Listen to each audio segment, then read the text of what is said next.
Lecture 17 नैतिकता का सार भाग 5 परिस्थिति ए गांव का किसान अच्छे और सुखमय जीवन के लिए सुख चाहता है। सुख इच्छाओं की पूर्ति से मिलता है। इच्छाएं तृप्त होने के लिए उपभोग की जरूरत होती है। उपभोग के लिए अधिक वस्तुएं चाहिए और अधिक वस्तुएं पाने के लिए अधिक क्रय शक्ति की आवश्यकता होती है। इसलिए गांव का किसान अच्छे और सुखमय जीवन के लिए अपनी क्रय शक्ति बढ़ाने हेतु नकदी फसल जैसे कपास उगाएगा। कपास उपजाने के बाद उसे बेचने के लिए बाजार की जरूरत पड़ेगी। स्वार्थ और लालच के कारण व्यापारी के हित किसान के हितों से टकराएंगे। व्यापारी स्वार्थ और लालच के कारण झूठ बोलेगा और धोखा देगा, क्योंकि वो किसान को उसकी फसल का उचित मूल्य नहीं देना चाहेगा। व्यापारी किसान को धोखा देकर और झूठ बोलकर उसकी फसल को कम मूल्य पर खरीद लेगा और उसे शहर पहुंचाएगा। शहर में बड़ा व्यापारी है। अब अधिक से अधिक लाभ कमाने की प्रतिस्पर्धा में बड़े व्यापारी और छोटे व्यापारी के हितों में टकराव उत्पन्न होगा। बड़ा व्यापारी छोटे व्यापारी से झूठ बोलेगा। बड़ा व्यापारी शहर में गोदाम बनवाएगा जहां कई व्यवस्थाएं होंगी, जैसे बीमा, सुरक्षा के लिए पुलिस व्यवस्था, कर व्यवस्था, विवाद होने पर न्यायालय की स्थापना। बड़े व्यापारी के हितों की सुरक्षा के लिए संपूर्ण व्यवस्था और राज्य झूठ का साथ देंगे, अतः राज्य की अवधारणा भी झूठ पर आधारित होगी। अंग्रेजों के आगमन से पूर्व किसानों के लिए अच्छे जीवन का आधार आध्यात्मिक विकास, संतोषप्रद जीवन, न्यूनतम जरूरतों की पूर्ति। ऐसे में किसान अच्छे जीवन के लिए अनाज पैदा करेगा। इससे खाने की जरूरत पूरी होगी और अवशेष से ईंधन तथा घर का निर्माण होगा। ये किसान सूत काटकर कपड़ा भी बना लेगा। इस व्यवस्था में किसान कुछ भी बेचने के लिए नहीं बनाएगा, बल्कि अपनी जरूरतें पूरी करने के लिए उत्पादन करेगा। ऐसे में किसी व्यापारी की भूमिका नहीं होगी, इसलिए हितों का टकराव भी नहीं होगा। इससे धोखा, झूठ, लालच जैसी प्रवृत्तियों का सामना नहीं करना पड़ेगा। गांधी जी के अनुसार सुखवाद या सुख की कामना से बाजारवाद, पूंजीवाद और उपभोक्तावाद को बल मिलेगा, जिससे लालच, झूठ और स्वार्थ जैसी प्रवृत्तियां जन्म लेंगी, जबकि इच्छाओं पर नियंत्रण से अपरिग्रह, जरूरतों को सीमित रखना और सीमित वस्तुओं का संग्रह करना की भावना विकसित होगी। इससे अस्तेय, चोरी न करना का गुण विकसित होगा। अस्तेय से अहिंसा और सत्य जैसे गुणों का विकास होगा। इस प्रकार गांधी ने सत्य तक पहुंचने के लिए एक बार स्वराज के मार्ग को अपनाने पर बल दिया है। स्वराज का अर्थ है आत्मनियंत्रण और इच्छाओं पर नियंत्रण। इच्छाओं पर नियंत्रण के रास्ते निम्नलिखित हैं: अस्तेय, अपरिग्रह, अहिंसा जिससे संघर्ष समाप्त होगा, लालच एवं स्वार्थ पर नियंत्रण से व्यक्ति सत्य की ओर अग्रसर होगा, आंतरिक स्वराज, चेतना के अंदर से इच्छाओं पर नियंत्रण अर्थात आत्मनियंत्रण, बाह्य स्वराज, आर्थिक स्वराज से ग्राम स्वराज की स्थापना होगी, जिसमें आत्मनिर्भर गांव विकसित होंगे। इससे गैर पूंजीवादी व्यवस्था और गैर बाजारवादी अर्थव्यवस्था का विकास होगा। बाह्य स्वराज से राजनीतिक स्वराज का विकास होगा और विकेंद्रीकरण से स्वायत्तता प्राप्त होगी। स्वायत्तता से बाह्य शासन से मुक्ति मिलेगी और सच्ची आज़ादी हासिल होगी। सामाजिक स्वराज से समानता की स्थापना होगी। इससे अस्पृश्यता का अंत होगा और सामाजिक सुधार संभव होगा।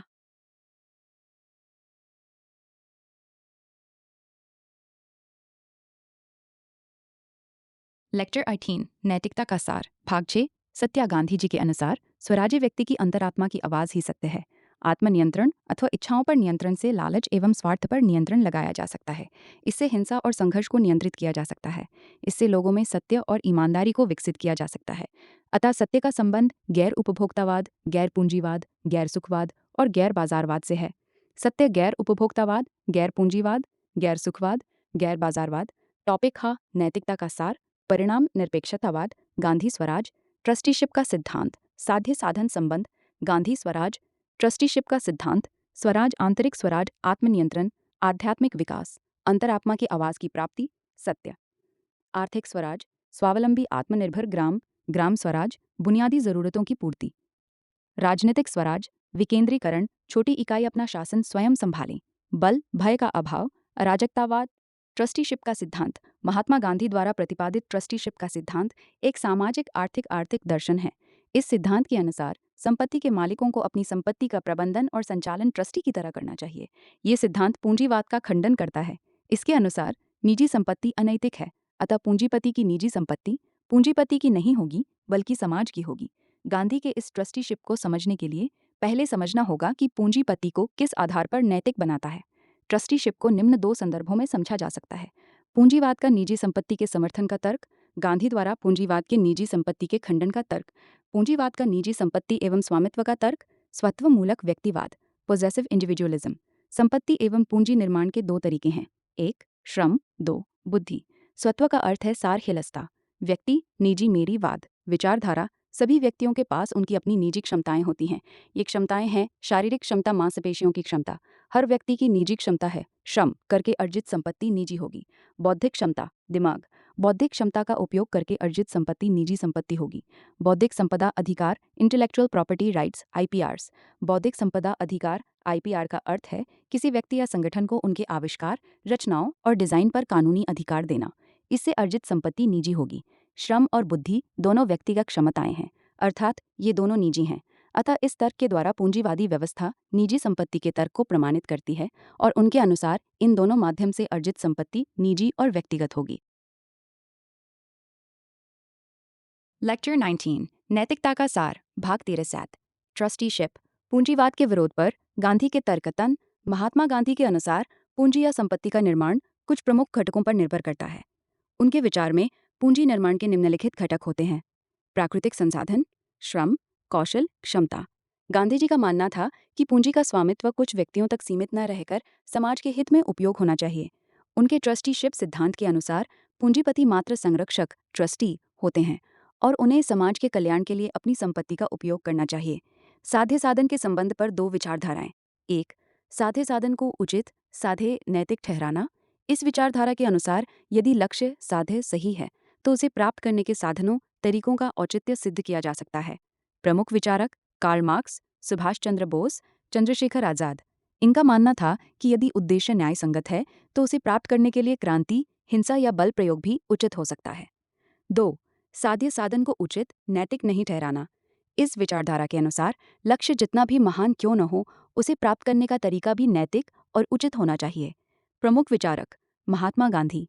गांधी जी का तर्क था कि यदि साधन अनुचित है तो साध्य भी अंततः भ्रष्ट हो जाएगा। इसलिए उन्होंने सत्याग्रह को उचित साधन के रूप में अपनाया जो सत्य और अहिंसा पर आधारित था। उनका मानना था कि साध्य और साधन दोनों की पवित्रता आवश्यक है। साध्य साधन विवादा, नैतिकता बनाम परिणाम। साध्य लक्ष्य और साधन उपाय के संबंध में दो प्रमुख दृष्टिकोण देखे जाते हैं। साध्य साधन को उचित नहीं ठहराना, गांधी का दृष्टिकोण। साध्य साधन को उचित ठहराना, क्रांतिकारी दृष्टिकोण, मार्क्स, बोस, आजाद। साध्य साधन को उचित नहीं ठहराने के समर्थन में तर्क। 1. स्थायित्व का तर्क। अनैतिक साधनों से प्राप्त किया गया लक्ष्य टिकाऊ नहीं होता। जब कोई साध्य अनुचित तरीकों से प्राप्त किया जाता है तो उसकी स्थिरता संदेहास्पद होती है। उदाहरण पाकिस्तान, लैटिन अमेरिका, रूस जैसे देशों में जहां क्रांति और अनैतिक उपायों से प्राप्त सत्ता और व्यवस्था लंबे समय तक स्थिर नहीं रह सकी। 2. नैतिक पतन का तर्क। यदि कोई व्यक्ति अनैतिक साधनों से अपने लक्ष्य तक पहुंच जाता है तो वो उन अनैतिक साधनों में आस्था रखने लगता है। परिणाम स्वरूप व्यक्ति बार बार उन्हीं अनैतिक तरीकों का उपयोग करेगा जिससे उसका चरित्र और समाज की नैतिकता बिगड़ जाएगी। भले ही लक्ष्य अच्छा हो लेकिन उसे प्राप्त करने वाला व्यक्ति नैतिक रूप से भ्रष्ट हो जाएगा। सकारात्मक दृष्टिकोण। अच्छा इंसान अच्छी दुनिया का निर्माण करता है। 3. बाह्य दबाव का तर्क। अनैतिक एहसास से प्राप्त लाभ अस्थायी होते हैं क्योंकि वे बाहरी दबावों के कारण टिके रहते हैं। यदि किसी व्यक्ति या समाज में नैतिक जागरूकता विकसित नहीं होती तो वो केवल दबाव में नैतिकता का पालन करेगा, न कि अपनी आंतरिक समझ से। इसलिए नैतिक साधनों से ही एक स्थायी और न्यायसंगत समाज की स्थापना हो सकती है। महात्मा गांधी का तर्क था कि साध्य और साधन दोनों ही नैतिक और उचित होने चाहिए। अनैतिक साधनों से प्राप्त लक्ष्य न केवल अस्थिर होता है बल्कि वो व्यक्ति और समाज के नैतिक पतन का कारण भी बनता है। इसलिए सही साधनों से ही सही लक्ष्य प्राप्त किया जाना चाहिए। गांधी के अनुसार उचित साधन सत्याग्रह। महात्मा गांधी के अनुसार किसी भी लक्ष्य साध्य को प्राप्त करने का केवल एक उचित साधन है, सत्याग्रह। सत्याग्रह क्या है? सत्याग्रह का अर्थ है सत्य के प्रति आग्रह। इसका उद्देश्य अनैतिक व्यक्ति को नैतिक बनाना है। ये किसी पर बलपूर्वक परिवर्तन थोपने की बजाय हृदय परिवर्तन पर केंद्रित होता है। सत्याग्रह की शर्तें। सत्य में अडिग विश्वास। सत्याग्रही को अपने सत्य पर पूर्ण विश्वास होना चाहिए। अहिंसा। सत्याग्रह का साधन अहिंसा है, अर्थात इसमें किसी भी प्रकार की हिंसा का प्रयोग नहीं किया जाता। धैर्य और आत्मबल। सत्याग्रही को हर परिस्थिति में धैर्य बनाए रखना होगा। संवाद और तर्क। सत्याग्रह केवल विरोध नहीं बल्कि संवाद के माध्यम से सच्चाई को सामने लाने का तरीका है। सत्याग्रह किस प्रकार कार्य करता है? बाह्य दबाव का प्रभाव।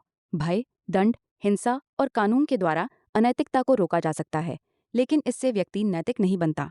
यदि कोई व्यक्ति डर की वजह से कोई गलत कार्य करना बंद कर देता है तो ये स्थायी समाधान नहीं है, क्योंकि डर खत्म होते ही वो फिर से अनैतिकता अपना सकता है। आंतरिक दबाव का प्रभाव।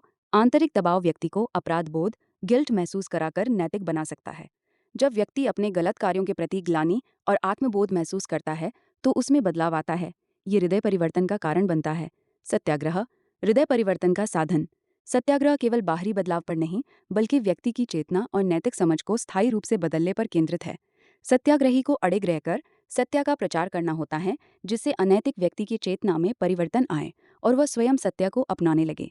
इस प्रकार सत्याग्रह केवल विरोध नहीं बल्कि सत्य को स्थापित करने का नैतिक साधन है।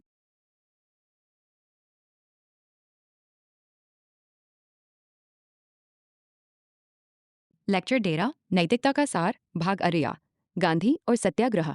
सत्याग्रह का आशय। सत्याग्रह का अर्थ है सत्य पर आग्रह और सत्य पर अडिग रहना। ये केवल विरोध का तरीका नहीं बल्कि नैतिक मूल्यों पर आधारित एक आध्यात्मिक और सामाजिक परिवर्तन का साधन है। सत्याग्रह का लक्ष्य। गांधी जी के अनुसार सत्याग्रह का उद्देश्य हृदय परिवर्तन के माध्यम से नैतिक साध्य की प्राप्ति करना है। सत्याग्रही किसी अन्यायपूर्ण या अनैतिक व्यक्ति तक सत्य को पहुंचाकर उसके अंतर्मन में आत्मग्लानि उत्पन्न करता है, जिससे उसके विचार और आचरण में परिवर्तन संभव हो सके। सत्याग्रह की प्रक्रिया। सत्याग्रही अपनी विश्वसनीयता और सत्य के प्रति अटूट प्रतिबद्धता को प्रदर्शित करता है ताकि वो अपने विरोधी के हृदय परिवर्तन की राह खोल सके। इस उद्देश्य की प्राप्ति के लिए आत्मपीड़ा को सबसे प्रभावी साधन माना गया है। आत्मपीड़ा के माध्यम से सत्याग्रही विरोधी के भीतर आत्ममंथन और आत्मग्लानि की भावना जागृत करता है। आत्मपीड़ा के प्रमुख तरीके। गांधी जी ने सत्याग्रह के लिए निम्नलिखित आत्मपीड़ा के तरीकों को प्रभावी माना। त्याग, स्वार्थ का परित्याग, बलिदान, व्यक्तिगत हानि उठाना, आसन एवं उपवास, भूख हड़ताल, स्वहित का त्याग, कोई व्यक्तिगत लाभ न सोचना। इतिहास में कई महापुरुषों ने आत्मपीड़ा के माध्यम से सामाजिक और नैतिक परिवर्तन किए हैं, जैसे सुकरात सत्य के लिए मृत्यु का वरण किया, ईसा मसीह अपने बलिदान से करुणा और प्रेम का संदेश दिया, गौतम बुद्ध कठोर तपस्या और त्याग के माध्यम से सत्य का मार्ग प्रशस्त किया, मार्टिन लूथर किंग जूनियर अहिंसा और आत्म बलिदान से नागरिक अधिकारों की लड़ाई लड़ी। सत्याग्रह की शर्तें। गांधी जी के अनुसार सत्याग्रह करने के लिए कुछ अनिवार्य शर्तें हैं। सत्याग्रह कभी भी उस व्यक्ति के विरुद्ध नहीं किया जाना चाहिए जो पहले से ही किसी कठिनाई में हो। सत्याग्रही का सत्याग्रह से कोई व्यक्तिगत लाभ या स्वहित नहीं जुड़ा होना चाहिए। सत्याग्रही को अस्तेय, चोरी न करना, अपरिग्रह, संपत्ति का मोह न रखना, आस्वाद, इंद्रिय संयम, अभय, निर्भयता जैसे नैतिक गुणों को से युक्त होना चाहिए। सत्याग्रह नैतिक उत्थान और सामाजिक परिवर्तन का माध्यम। महात्मा गांधी के अनुसार सत्याग्रह केवल विरोध या संघर्ष का तरीका नहीं है बल्कि यह आत्मशुद्धि, नैतिक उत्थान और समाज सुधार का प्रभावी साधन है। ये व्यक्ति और समाज दोनों को सशक्त बनाता है, अन्याय का अहिंसक प्रतिकार करता है और दुनिया को अधिक न्यायपूर्ण और मानवीय बनाने में सहायक होता है। व्यक्तिगत उत्थान का साधन। सत्याग्रह आत्मसंयम, त्याग, सत्य और अहिंसा जैसे मूल्यों को अपनाने की प्रेरणा देता है। ये व्यक्ति को नैतिक रूप से सशक्त बनाकर उसके हृदय परिवर्तन का मार्ग प्रशस्त करता है। नैतिक समस्याओं का समाधान बाहरी टकराव से नहीं बल्कि आत्मशुद्धि और आंतरिक जागरूकता से संभव होता है। समाज और दुनिया को बेहतर बनाना। जब व्यक्ति के चरित्र में नैतिक गुण विकसित होते हैं तो समाज भी नैतिक रूप से सशक्त बनता है। सत्याग्रह अन्याय और अनैतिकता के विरुद्ध अहिंसक प्रतिकार का माध्यम है। ये पूरी दुनिया को अधिक न्यायसंगत, करुणामय और नैतिक रूप से उन्नत बनाने में सहायक सिद्ध होता है। गांधी के दृष्टिकोण में सत्याग्रह केवल एक आंदोलन नहीं बल्कि नैतिक क्रांति है जो व्यक्ति और समाज दोनों के कल्याण का मार्ग प्रशस्त करता है। सर्वोदय समग्र विकास का सिद्धांत। सर्वोदय का आशय। सर्वोदय का अर्थ है सबका उदय, अर्थात संपूर्ण समाज का भौतिक, सामाजिक और आध्यात्मिक उत्थान। ये केवल आर्थिक विकास तक सीमित नहीं बल्कि मानवीय मूल्यों और नैतिक उत्थान पर भी आधारित है। सर्वोदय के दो मुख्य पक्ष। भौतिक उदय, प्रत्येक व्यक्ति की बुनियादी जरूरतों की पूर्ति, संसाधनों तक सभी की समान पहुंच सुनिश्चित करना, संसाधनों का न्याय संगत वितरण ताकि आर्थिक असमानता न बढ़े। ग्राम स्वराज, गांधी जी का आर्थिक मॉडल जो गैर उपभोक्तावादी और आत्मनिर्भर ग्राम व्यवस्था पर आधारित है। आध्यात्मिक उदय, व्यक्ति का नैतिक और आध्यात्मिक विकास यानी चेतना की बेहतरी। आंतरिक स्वराज, इच्छाओं पर आत्मसंयम और आत्मनियंत्रण। ट्रस्टीशिप की, संपत्ति और संसाधनों को निजी अधिकार के बजाय समाज की भलाई के लिए उपयोग करना। सर्वोदय का तरीका, समाज में न्याय, समानता और सह अस्तित्व की भावना विकसित करना, अहिंसा और सहयोग के माध्यम से सामाजिक परिवर्तन लाना, स्वावलंबन और सामूहिक उत्थान को बढ़ावा देना। सर्वोदय की प्रासंगिकता, पर्यावरण और विकास का संतुलन, सर्वोदय का विकास मॉडल प्रकृति और पर्यावरण के साथ सामंजस्य स्थापित करता है। वर्तमान विकास मॉडल में पर्यावरण बनाम विकास की बहस चलती है, जबकि सर्वोदय संतुलित समाधान प्रस्तुत करता है। वैश्विक शांति और सामाजिक सद्भाव। सर्वोदय की अवधारणा मनुष्यों के बीच प्रतिस्पर्धा को समाप्त कर सकती है। जब संसाधनों का समान वितरण होगा तो युद्ध, हिंसा, राज्य संघर्ष और शरणार्थी संकट समाप्त हो सकते हैं।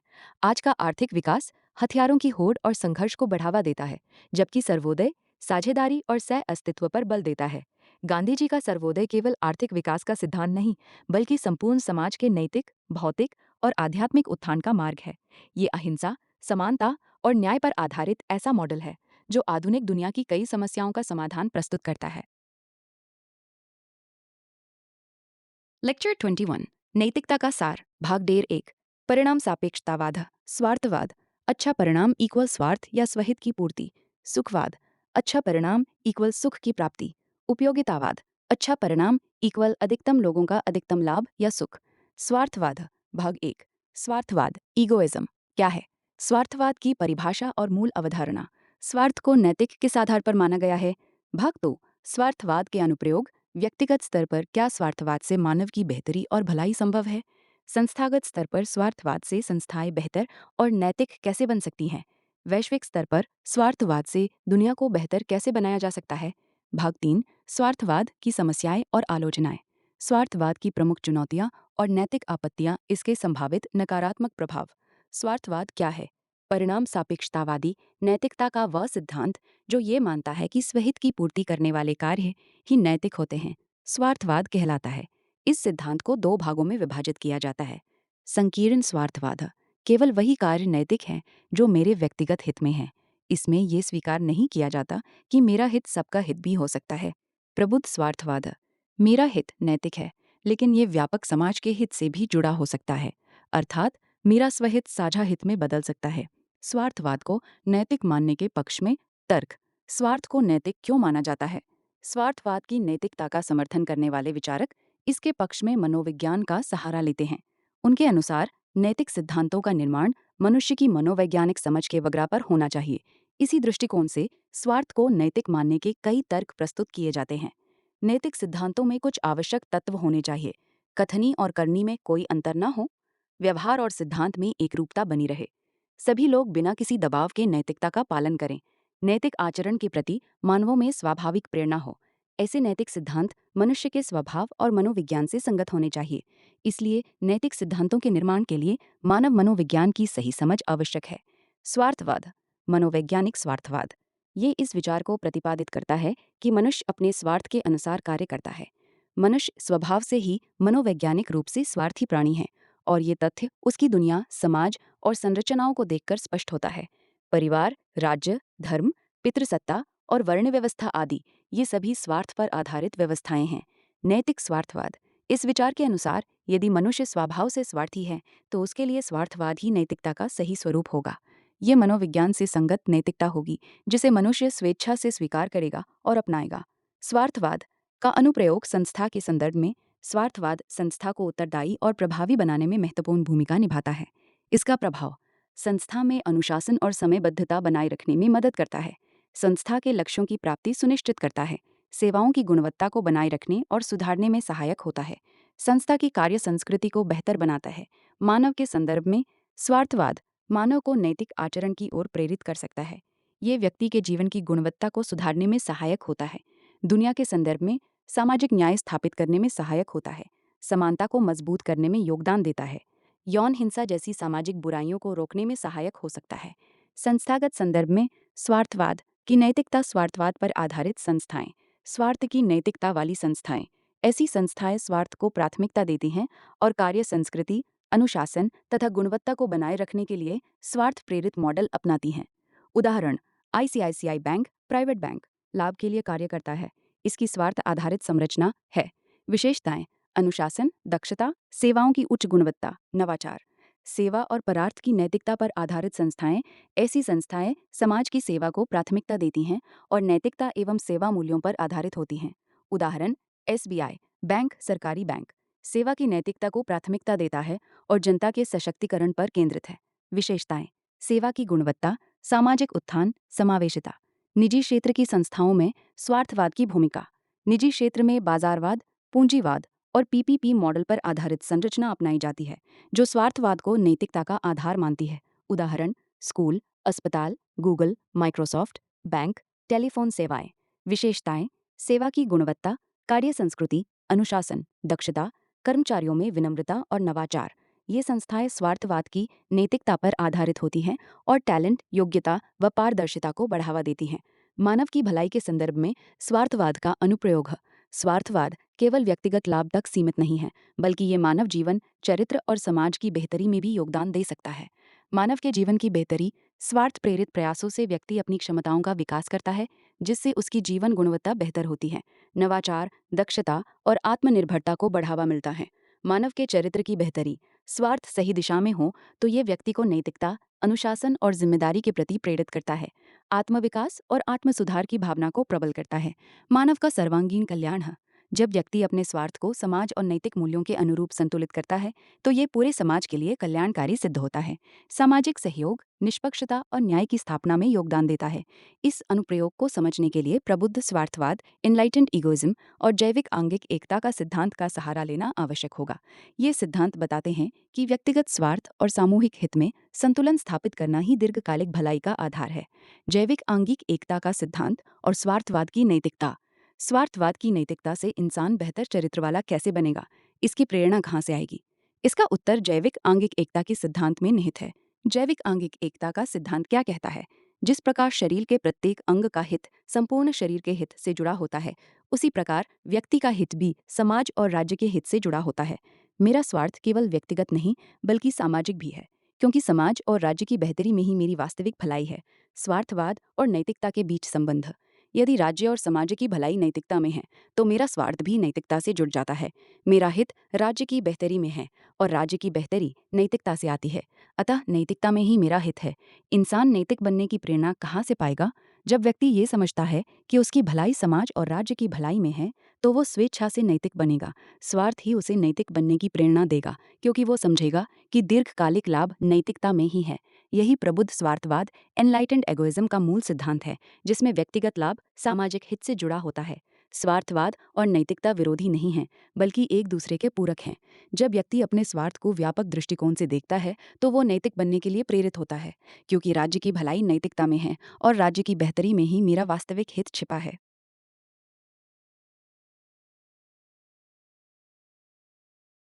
लेक्चर 22, नैतिकता का सार, भाग 10। स्वार्थवाद। स्वार्थवाद के अनुप्रयोग है संस्थाओं की नैतिक समस्याओं का समाधान।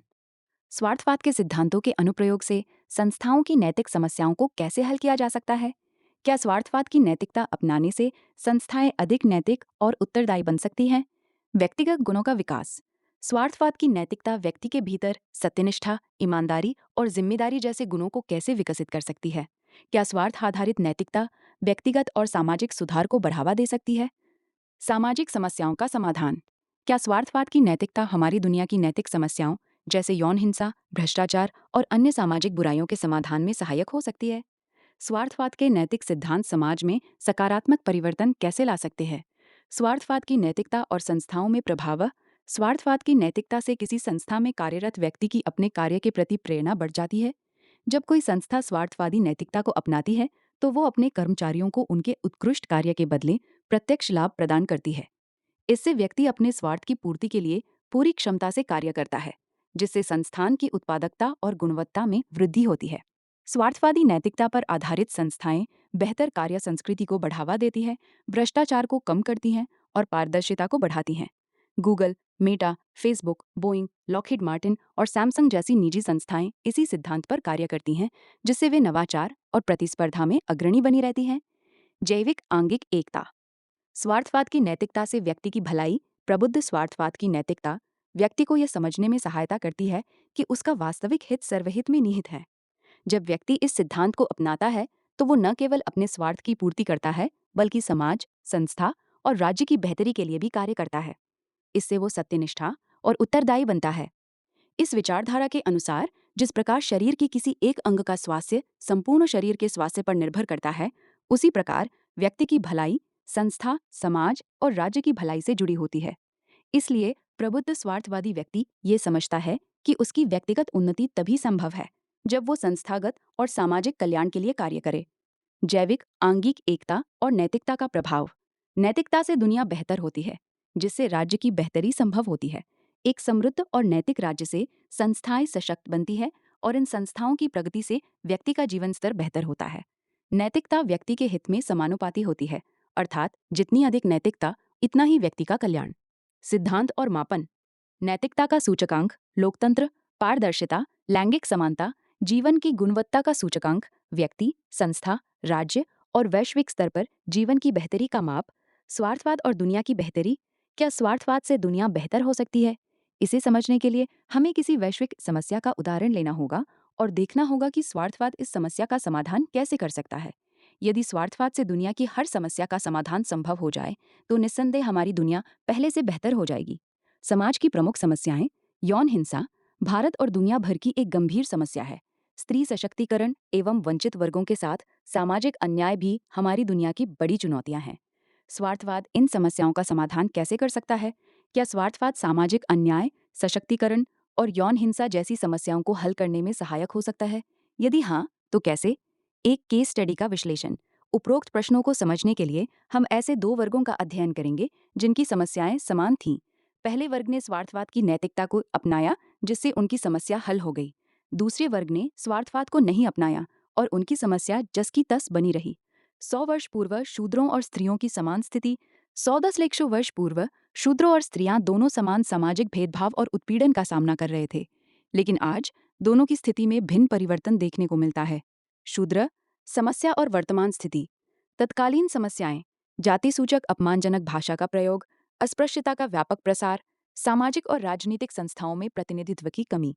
वर्तमान में सुधार। अस्पृश्यता के विरुद्ध कठोर कानून बने, जिससे ये शहरों में लगभग समाप्त हो गई और गांवों में भी कमजोर पड़ गई। संस्थागत प्रतिनिधित्व। शिक्षा और राजनीति में आरक्षण नीति लागू हुई, जिससे विधायिका और सरकारी संस्थानों में शूद्रों की भागीदारी सुनिश्चित हुई। लोकतांत्रिक भागीदारी। 18वीं लोकसभा में 84 दलित सांसद जीतकर संसद पहुंचे हैं। जातीय हिंसा बीते 100 वर्षों में काफी कम हो गई। स्त्रियां समस्या और वर्तमान स्थिति। तत्कालीन समस्याएं। स्त्री के यौनिक पहचान के आधार पर अपमानजनक भाषा और गालियां। सामाजिक और धार्मिक स्थलों में भेदभाव। राजनीतिक और शैक्षिक संस्थानों में नगण्य प्रतिनिधित्व। वर्तमान में स्थिति बदतर। यौनिक अपमानजनक भाषा पहले की तुलना में बढ़ गई है और अब ये मुख्यधारा के सिनेमा और धारावाहिकों में सामान्य हो गई है। धार्मिक स्थानों में अस्पृश्यता बनी हुई है और इसकी सामाजिक स्वीकृति अभी भी बरकरार है। राजनीति और शिक्षा में भागीदारी अब भी सीमित है। संसद में महिलाओं की संख्या 50 से भी कम है।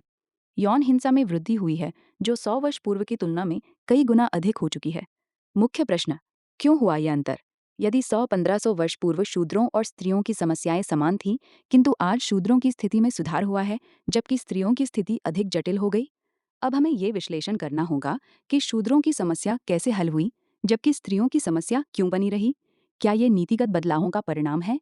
क्या समाज ने शूद्रों के मुद्दों को प्राथमिकता दी, लेकिन स्त्रियों के मुद्दों को उतनी गंभीरता से नहीं लिया? क्या राजनीतिक और सामाजिक संघर्ष दोनों वर्गों के लिए समान रूप से प्रभावी नहीं रहे?